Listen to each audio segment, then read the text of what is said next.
Bismillahirrahmanirrahim. Assalamualaikum warahmatullahi wabarakatuh.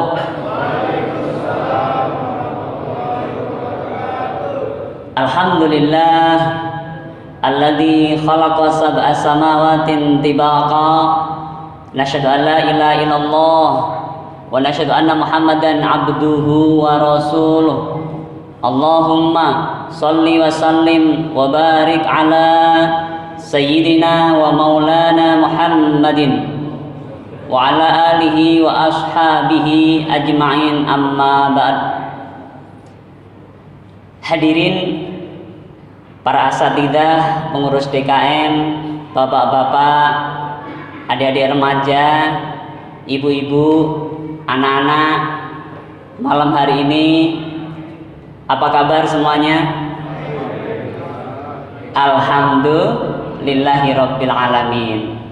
Saya akan tanya sekali lagi tentang kabar ini, sebagaimana Rasulullah Muhammad SAW senantiasa menanyakan kepada para sahabatnya. Karena jawaban yang kita ucapkan lewat lisan dan kita yakini di dalam hati bagian dari rasa syukur, maka akan menghasilkan tambahan nikmat dari Allah. Apa kabar semuanya? Alhamdulillahirabbil alamin. Hadirin yang dimuliakan Allah, semoga pertemuan kita di bulan Ramadan tercinta ini juga akan menjadi sebab pertemuan kita kelak di surganya Allah. Amin ya rabbal alamin. Tema yang diamanahkan kepada saya tidak mudah, dan langsung saja kita akan lihat apakah barusan kita sholat isya, sholat sunnah, sholat tarawih sudah merasa khusyuk? Sudahkah kita merasa khusyuk? Belum, Masya Allah. Ya, ternyata sama ya, Masya Allah. Nah, lalu apa sebenarnya khusyuk itu?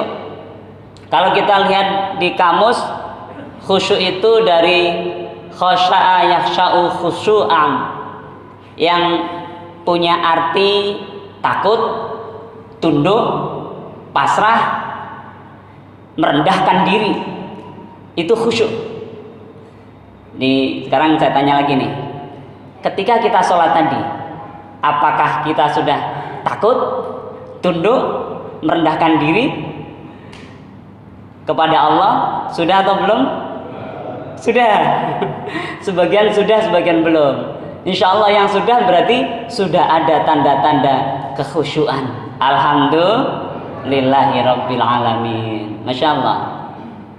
Hadirin, khusyuk ini ibarat apa yang pernah dijelaskan oleh Al-Imam Al-Ghazali, bahwa setiap amalan ibadah itu memiliki dua bagian. Ada bagian yang kemudian disebut dengan kulit, dan ada juga bagian yang disebut dengan isi. Kulit itu pun dibagi-bagi lagi, ada lapisan-lapisannya. Tidak sedikit kita yang terjebak dalam kulit saja, melupakan isi. Ada juga yang langsung lompat, maunya isi tanpa kulit. Dua-duanya tidak tepat. Kenapa? Karena di dalam setiap aspek ibadah harus ada lahiriah, juga harus ada batiniah. Jadi kalau kita sholatnya, syarat rukunnya sudah tepat, itu kulit. Tetapi kalau belum khusyuk, maka isinya masih belum banyak. Nah, malam ini kita mencoba bersama mencari tahu kira-kira apa yang pernah kita bisa lihat dari perjalanan hidup baginda Rasulullah Muhammad sallallahu alaihi wasallam, dan apa yang sudah pernah dirumuskan oleh para alim ulama agar kita bisa khusyuk. Tentu ini adalah jalan yang bijak. Tidak kemudian coba-coba sendiri. Oh, kalau mau khusyuk, tarik nafas, tahan nafas, pejamkan mata. Nah, tentu hal-hal yang seperti ini perlu kita pertimbangkan kembali. Apakah demikian yang diajarkan oleh Rasulullah dan para ulama? Hadirin asadakumullah. Al-Imam Al-Ghazali pernah mengkisahkan, beliau meriwayatkan apa yang pernah disampaikan oleh Sayyidatuna Aisyah radhiyallahu anha. Ketika itu Aisyah bersama para sahabat bersama Rasulullah Muhammad SAW. Dan ketika masuk waktu sholat, hadirin, apa yang terjadi? Aisyah mengatakan seakan-akan Rasulullah tidak mengenali kami, dan kami pun tidak mengenali Rasulullah. Karena semua sudah terkesima atas keagungan Allah Subhanahu wa Ta'ala. Masya Allah. Jadi rupa-rupanya gitu Pak ya. Dulu kalau waktu sholat itu betul-betul sesuatu yang luar biasa, yang betul-betul membahagiakan. Karena sholat adalah silatun bainal abdi wa rabbi. Sholat itu hubungan antara hamba dan pengasuhnya, penciptanya, penguasa atas dirinya. Masya Allah. Dan kita juga lihat bagaimana pesan Rasulullah Muhammad SAW terkait dengan sholat. Beliau berpesan, kalau kamu mau sholat, jadikan sholatmu itu adalah sholat orang yang berpisah, atau sholat orangnya yang sedang perpisahan gitu. Perpisahan dengan apa? Perpisahan dengan hawa nafsu. Perpisahan dengan apa? Perpisahan dengan berbagai macam atribut keduniaan, bahkan perpisahan dengan umur yang Allah titipkan. Jadi ketika kita sholat, diharapkan ini adalah sholat terakhir. Itu yang disampaikan oleh Rasulullah Muhammad SAW, bagaimana memaknai sholat yang kita lakukan. Apa yang kita perlu lakukan? Itu gambaran singkatnya. Hadirin, lalu kalau kita lihat, apa sih sebenarnya yang sangat mempengaruhi hadirnya kekhusyuan ini? Syekh Said Hawa, seorang alim, beliau mempelajari banyak kitab Al-Imam Al-Ghazali. Memang beliau tidak menemukan bagaimana kiat-kiat, tips-tips khusus agar khusyuk. Namun beliau kemudian menyimpulkan dari apa yang diajarkan oleh Al-Imam Al-Ghazali, yang kemudian beliau tuliskan dalam Al-Mustakhlas fi Tazkiyatil Anfus. Beliau mengatakan ada khusyuknya seseorang itu adalah manifestasi tertinggi dari kebersihan hati seseorang. Kalau hatinya bersih, maka dia akan khusyuk. Kalau hatinya kotor, maka itu artinya banyak penyakit. Kalau penyakitnya banyak, sulit hadir khusyuk dalam sholatnya. Insyaallah. Jadi ternyata hadirin, bapak-bapak, ibu-ibu, adik-adik semua, bahwa khusyuk itu sangat dipengaruhi oleh hati. Lalu bagaimana kiatnya? Kalau kita lihat tadi, Said Hawa memberikan beberapa alternatif agar kita bisa khusyuk. Malam ini 2 saja, saya kira sudah cukup untuk kita coba praktekkan. Pertama kata beliau, kalau ingin khusyuk, hadirkan Allah. Bukan berarti Allah kemudian kita tarik-tarik gitu ya. Ya. Tetapi itulah yang disebut dengan ihsan. Anta budallah ka'annaka tarah fa illam takun tarah fa innahu yarah. Fa innahu yaraka. Menyembah Allah seakan-akan kamu melihat Allah. Kalau kamu tidak bisa melihat Allah, seakan-akan Allah melihatmu. Itulah ihsan. Itulah hudurul qalbi, menghadirkan hati kita ketika kita sholat. Apa yang diajarkan oleh alim ulama? Biasanya kalau mau sholat disuruh doa dulu. Ada yang baca Al-Ikhlas, Al-Falaq, An-Nas. Ada yang baca sholawat. Ada yang baca doa-doa khusus. Bahkan ada yang pakai bahasa daerahnya masing-masing. Tidak apa-apa, karena sebelum sholat. Makanya kadang ada niat yang kemudian dilafatkan. Salah satu tujuannya ternyata untuk menghadirkan Allah. Masya Allah. Hadirin, Allah harus kita hadirkan dalam hati kita.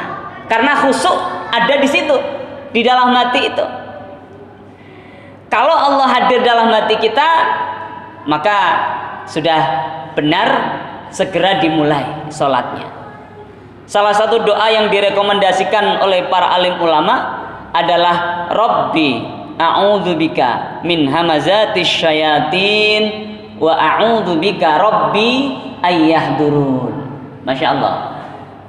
Hadirin, Rabbi a'udzubika min hamazatis syayatin. Ya Allah, aku berlindung kepadamu dari godaan setan. Wa a'udzubika Rabbi ayyahdurun, dan aku berlindung kepadamu jika mereka menyertai semua perbuatanku. Mereka menghadiri semua perbuatanku, termasuk ibadah kita. Jangan heran kalau mungkin bisa jadi naudzubillah sholat kita bukan tambah mendekatkan diri kepada Allah, tapi bisa disusupi setan. Makanya kita doa Rabbi a'udzubika min hamazatis syayatin wa a'udzubika Rabbi ayyahdurun.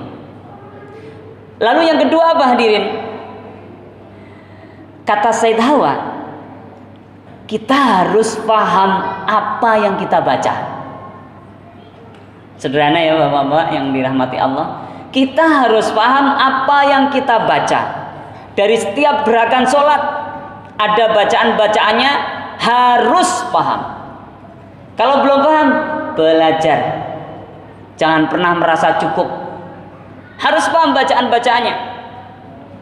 Ketika baca Rabbighfirli warhamni wajburni warfa'ni warzuqni wahdini wa'afini wa'afu'ani, hati kita menerjemahkan. Itulah tips kedua yang disampaikan oleh para alim ulama.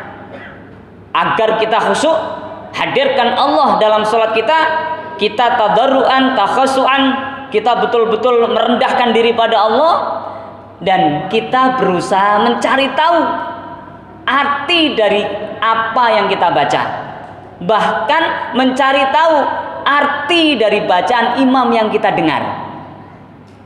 Makanya hadirin, sebagaimana Syekh Izzuddin Abdissalam, beliau punya rumus, dan dalam Al-Qawaid Al-Kubra beliau mengatakan kalau ingin khusyuk ada rumusnya, likulli maqamin maqalun.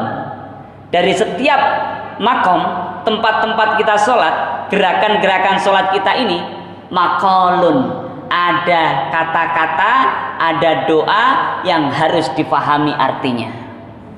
Masya Allah. Jadi nggak perlu lagi kita pejam-pejamkan mata, nggak perlu lagi kita tarik nafas dalam-dalam, masukkan ke dada atau ke diafragma. Karena yang diajarkan oleh para alim ulama tidak demikian.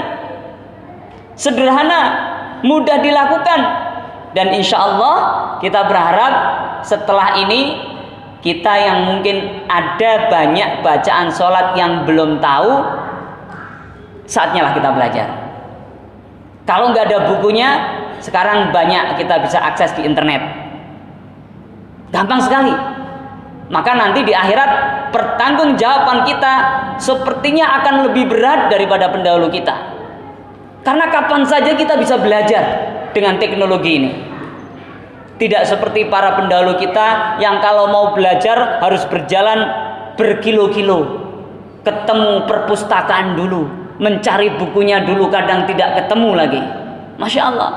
Jadi hadirin azadukumullah, bapak-bapak, ibu-ibu, adik-adik remaja, anak-anak semuanya, mari kita lengkapi arti dari bacaan sholat yang mungkin masih tersisa, belum paham, kita belum menghafalkannya, belum tahu. Dan perbanyak lagi dengan membaca Al-Quran, terutama yang pakai terjemahan perkata, agar ketika imam membaca, siapa tahu ada yang nyangkut, kemudian kita otomatis menerjemahkan. Akan hadir insya Allah tadabbur.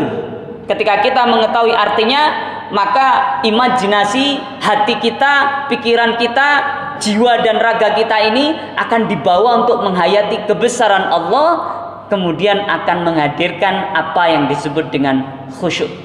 Amin ya rabbal alamin.